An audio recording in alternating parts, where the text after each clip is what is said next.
Hello everyone, welcome back to the channel. So in today's video I'm going to show you how you can reset your Deccan air conditioner if it is not cooling properly.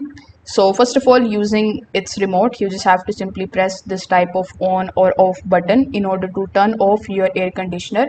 Now once the indoor unit shuts down completely, you just have to simply switch off the power to the AC from the circuit breaker or the isolated switch. Afterwards, you just have to leave it as it is for at least 5 minutes, and after doing so, you just have to simply turn the AC back on. Now you just have to wait for further 30 to 60 seconds before using the remote so that the indoor and the outdoor units can complete their setup process. Now once that is done, you just have to again press this type of power button, which is also the on and off button on top of your remote. Then when you press it, you just have to simply set the temperature to cool and lower the temperature a few degrees below the current room temperature in order to check if it is operating normally. Now this is how you can basically reset it. Thanks for watching.